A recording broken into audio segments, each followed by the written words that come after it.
I've heard some stories today. How's everybody doing? Good. Coach, there was a report earlier that said that the Cowboys were very close to finalizing a deal with Osa. Can you provide us with the status update? Yeah, I think, there's a lot of ongoing conversations. Obviously, Osa has done a terrific job for us. He's a terrific young player. He does everything right. And as those communications keep going, it's never done till it's done, but he'd be a guy we'd love to have back. I know you haven't had a lot of time to reflect here, but 1 month as a head coach for the first time in your career, how would you describe what this past 4 weeks have been like for you? Really busy. You go to sleep at night, you have a pretty good plan of what the next day is going to bring, and you wake up and there's certainly things that you anticipated, but wake up in the middle of the night and you're like, okay, I got to do this. I didn't think about that. So even being in it, David, for 25 years, there's things that pop up that you're just kind of like, wow, I hadn't thought about that. So I'd say the other head coaches have been amazing. They've reached out to me. They've been awesome as sounding boards, but the staffing was probably the most difficult part, but also the most enjoyable part. Brian, kind of circling back to Osa, but expanding upon that, and speaking with Will McClay, one of the things that he threw out there was that you guys have a ton of alignment between the front office down through you and through your staff. When it comes to free agency, Osa, Jordan Lewis, DeMarcus Lawrence, can you just talk about your part of the process going forward and how that helps shape the roster as you go? Yeah, I think one of the positives of me coming on board was, again, knowing the people. So the communication from the very beginning was very seamless. I think not that we always agree on everything, but there's definitely alignment, and more importantly, we're able to have real conversations, hard conversations sometimes, and I think that helps you kind of, cut through some of the red tape, if you will. There's a lot of discussions that go on this week, which is interesting. But I love the process. I love the meetings with Steven and Jerry and Will, and just having sat through the interviews for the past couple days. I think Will and Mitch do a great job of setting the table for us. Get back to the style for this. In the sense, has it hit you yet that I got to run this thing? It comes and goes. Usually I'm so busy, it pops up at different times, but I'm ready for it. Always have been. Way more ready for it now than I was probably when I was 32 and had some opportunities. But I think the biggest thing for me would be it's way more clear to me now what I want to do, how I want to do it with, a special culture about winning, about doing it with the right type of people. Get back to the staff. Certainly, the coaches, when they think they're doing a job, they have a mindset of who they want to be on their staff. They got to have that, card in their pocket. How did this come together? You got a lot of mix of young guys, old guys, college guys. How did that come together? What was the philosophy behind it? It's a great question, Clarence. I think, this is something that I've done for a long time, which means spend the off season, the summer. My wife gets mad at me, but tracking coaches. I literally call guys in the business that I know and that I trust, and I'm like, hey, tell me somebody that maybe you think the world of, but that I've never heard of. And, it's such a close-knit fraternity that guys are happy to share good people with good people. I think there's 3 guys maybe that I've worked with before that weren't carryover guys. When you asked me initially how the staff was going to come together, did I think that would be the case? Probably not. But, again, the guys that came in, I think we found great teachers. We found guys that were incredible people, and I have a real big belief in fundamentals. And so I think if you look at all the coaches that we've added, both young, old, the ability to train fundamentals and the developmental process of our players is critical. And one last thing, I know for a fact our players are going to feel the passion and energy of this staff. This staff is awesome, just in terms of the energy, the way they want to teach, the way they want to be on the grass. So I can't wait to see us get to work here in a couple months. What drew you to Treatment Evans, and how did you get on your radar? Again, another guy I've been tracking for a while. You can't not see the guys he's developed, going back to Cooper Kupp and Puka Nacua. Again, it takes time. It takes a lot of time to do research into these guys, and he's a guy that's come highly recommended, I would say, for the last couple of years.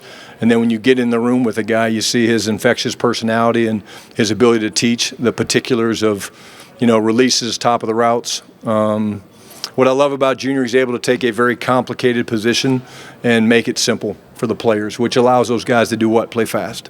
And he's going to do a great job, and I'm excited for him. But I know he's really excited about the opportunity to break into the league.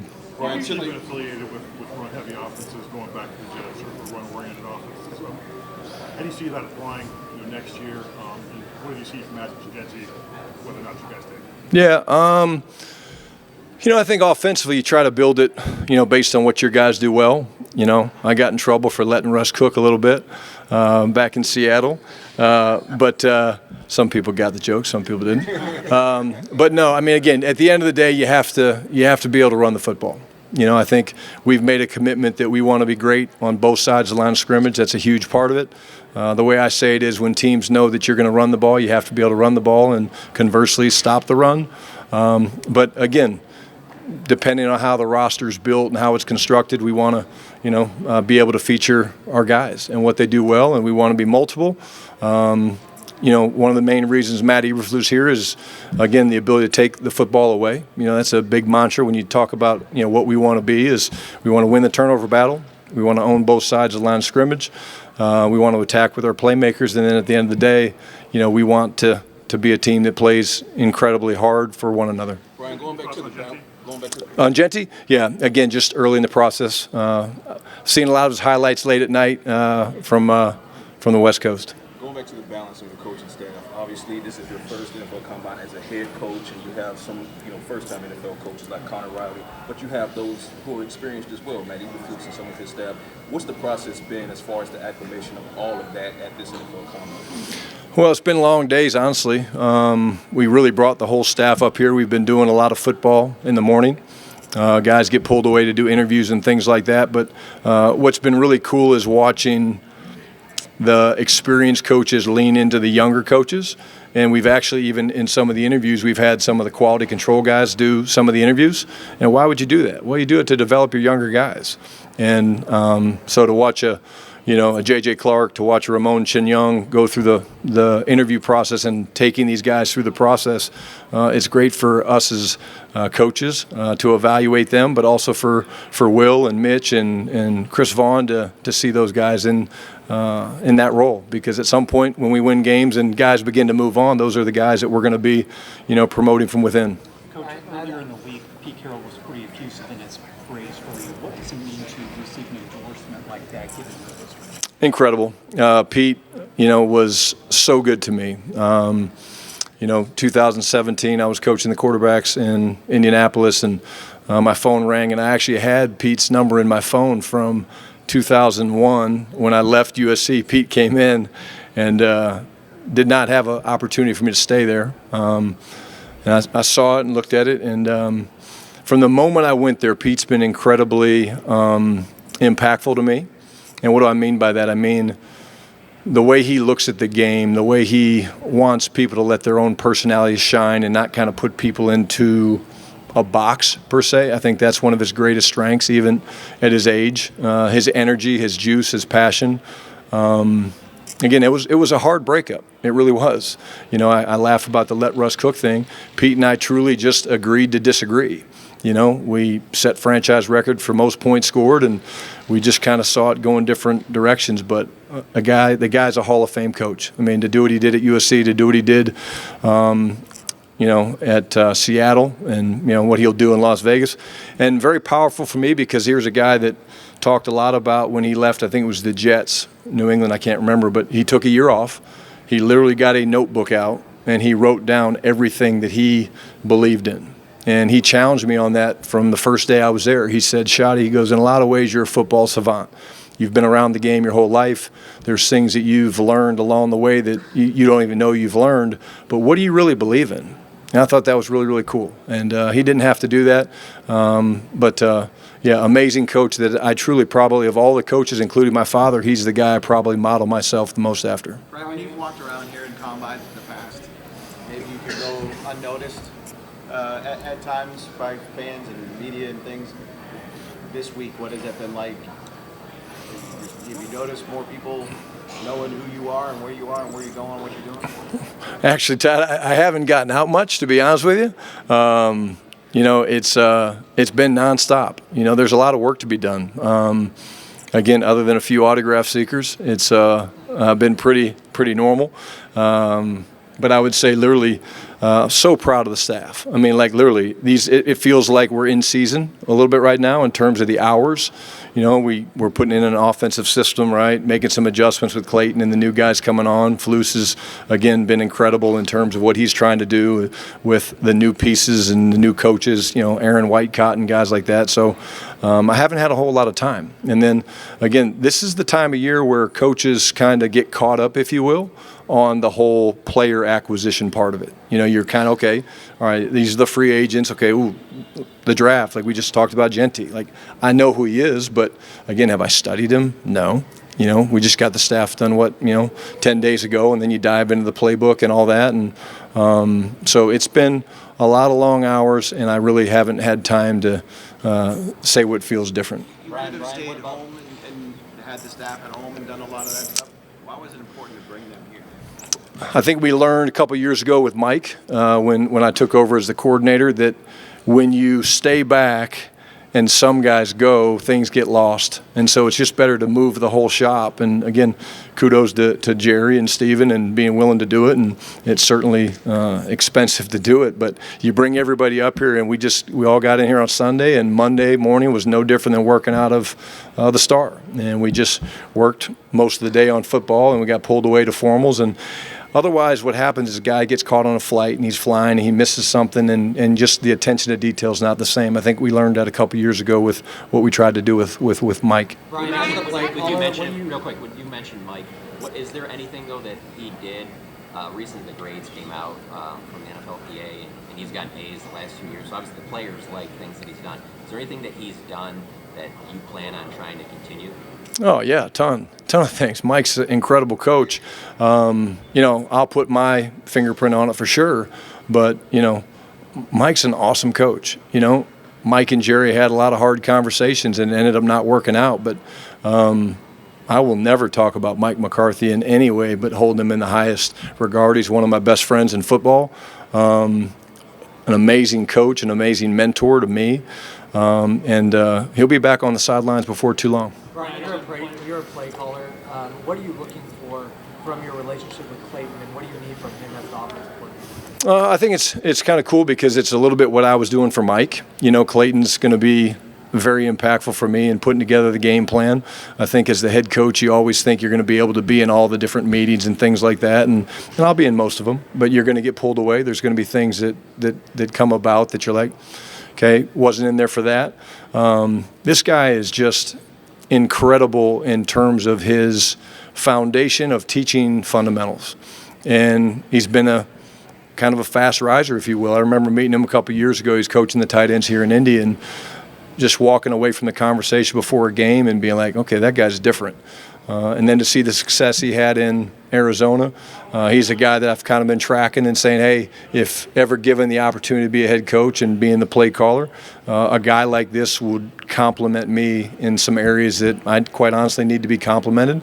And I'll be good for him because I did this for the last 2 years with Mike, and so I think we'll work very, very well together. We've talked a lot about the running game, and certainly we talked earlier about Jeanty. What does Schottenheimer running, what does a running back look like in your system? Do you have you're looking for a zone runner and your offensive line? What does a running back and an offensive lineman look like a Brian Schottenheimer offense? Running backs first? You want a guy that's got vision. You want a guy that has contact balance. The fronts that we're seeing, the fronts that we're facing, require guys to be able to make hidden yards, whether there's a free safety in the hole or there's a linebacker or a defensive lineman coming off at the point of attack. You got to have a guy that's willing to run through arm tackles. I do believe that you have to have the ability to catch the ball coming out of the backfield. Why do I say that? If a team wants to commit to stopping the run, there's ways that they can try to do that. And we don't want that to take an elite runner or a position like that out of the game. So if a team's doing a nice job stopping the running game, you want to be able to get them involved, throwing it to them. And that doesn't mean they have to play like a receiver, but they have to be able to run routes coming out of the backfield and have the ability to separate and run after the catch is important. Offensive lines, it's different. It's based on whether you're talking about the interior guys, centers, guards are a little bit different, tackles are a little bit different. But the thing that I'm interested in watching is the development of a couple of the second-year players. You watch Cooper Beebe, Tyler Guyton, those guys. Tyler Guyton's been in the weight room every day. He's working his ass off. And to me, that's really exciting. But I think the influence of Clayton, the influence of Connor Riley, I think that package was so important for us, and I think we hit a home run. Could you move Cooper back to guard? Yeah, I mean, we'll see it. We're always going to play the best five. It'd be hard to move a guy that had that much experience playing center this year at a high level. But anything's on the table, depending on playing the best five. Brian, as head coach, it's not your job to negotiate these contracts. Obviously, they'll have a very big role in what the roster looks like and having those conversations with the front office.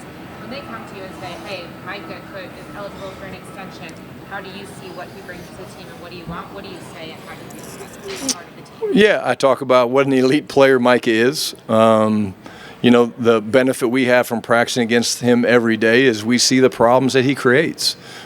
Special player.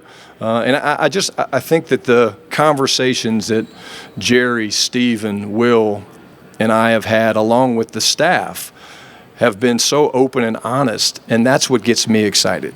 It really does. It gets me excited because there's alignment. There's a vision of what we're trying to do, doing it with the right people. Again, we talked about Osa earlier. Mike is an elite young football player that has barely scratched the surface. And so I think the best thing for me is how comfortable we all are at having those conversations about Micah, J. Lou, the direction we want to go from the offensive line to the defensive line. It's not just one position, it's really all of them. In those honest conversations, do you talk about the timeline with CD missing training camp last year and several others in recent franchise history? Do you talk to them about the value of getting those deals done sooner? Yeah, I think they understand that. But again, look, the business of the NFL has become so big, and again, it's a two-way street. There's negotiations, and sometimes those negotiations take time. But it's our job to focus on the guys that are there, and again, it's part of the game. It's part of the business. Brian, you mentioned alignment. Is there a desire from you and the alignment that you have in the front office to be able to go out and add talent in free agency? Steven talked about being selectively aggressive. What's your take on free agency? Yeah, I think, as you look at it, you always want to look at your own roster first. So who can we bring back? Who are the guys that we feel like are cornerstones of what we're trying to get done? I believe in this, Nick. I think that there's talent acquisition, which is adding players, okay, whether they're internal, external, whatever that is, but there's also talent development. And I think that's where we're focused on right now as a staff is, okay, not just guys that are free agents that we want back, but let's take a Tyler Guyton, for example. Let's take a Deron Bland, for example. And what is the plan for them that we came up with as coaches to help them get a little bit better? Jake Ferguson a couple years ago, Lunda Wells had an incredible plan for him, and so Ferg had an incredible second year. So that's kind of where our focus is right now. It's just, okay, each guy, and it's not just, okay, these are the three areas that we want to improve on. That's easy. You guys could look at it and say, hey, these are the three areas that we need to improve on player X, but it's the plan of action that makes the difference. Okay, well, how do you improve a guy's change of direction, or how do you improve a guy's ability to get off blocks and separate or tackle? And so those are the things that we're currently trying to do along with the playbook to develop our guys in-house. This is going along with that. Head coach in Chicago. Has he given you any advice in terms of how to approach your first time as a head coach? He's been great. He's been an incredible sounding board. Again, competed with him for a long time. Think the world of him. I think you see and you watch the way our defense is going to play, the way they're going to run to the football, the way they're going to tackle. Talked about a little bit the commitment to owning the line of scrimmage. I think that was just an incredible hire for us, and one, quite honestly, that a lot of people were trying to get him, and we were able to get him, which is great for me, not just as a coach, but as a man. We're kind of in the same stage of life. We're about to be empty nesters, my wife and I, and he is an empty nester, so we talk about that quite a bit as well. In the initial phase of free agency last year, the club only added 2 players in that first stage. Stephen indicated you would add more this time around. Would you like to add more in that stage, just as you look at this roster and see where you are in the development of the players on the staff? Well, I think, again, that's a tough question. David, I can't answer that. It depends on what players you're talking about. Like I said, we're always going to start with our guys. We know them, right? We've got history with them. We've developed those guys. We understand their strengths, their weaknesses, what they bring to the table from a culture standpoint. So, again, it all depends on how things go. It's a very competitive business. It's a very competitive time of year. There's incredible dialogue going on all day, every day here in Indianapolis. I've learned that. And so I think that's the exciting part about this time of year is you really are competing with these other teams that want to come in and acquire your players. And we're going to make it very tough to let those guys leave. Brian, you already had a relationship with Zack going into this role, but what kind of conversations have you guys had since you became the head coach, and what type of dialogue do you want to continue throughout the offseason? Yeah, honestly, it's been more about life. He and I love one another. We care about one another, just like I do all the guys, CD, and excited to get to know more of the defensive guys. I think I've got a great relationship with a bunch of the guys on defense as well. I would say most of my day is spent walking the halls, and getting a feel for the players. Like I talked about, seeing Tyler Guyton down in the weight room, and bumping into Downey in the training room the other day. That's part of changing the culture, and that's part of letting these guys get to know me on a deeper level. But Dak and I talk about being dads and fatherhood, and there's been a little bit of just fun talk about scheme. But at this time of year, we're not focused on that. We're focused on other things, and his rehab being one of them. He's kicking ass. He's doing great, and special man. Brian, real quick, it's expected that Zack Martin will retire this offseason. Can you just talk about him as a man, him as a player, and just how the challenge of the next man up coming up to fill those shoes, to try to fill those shoes? Yeah, I think special person. I've only been around him for a couple years, but the way he works, the way that he puts his body on the line, the way he goes through the process from Monday through Saturday that people don't realize to go out there and perform at the level that he did. No question that if that does in fact happen, that he'll be in Canton here in the next couple of years. If I don't get an invitation, I'll be pissed. Hell, we might be playing in the game. You never know. But special man, incredible player, but a better person. Really is. All right, we got to run. Thank you, guys.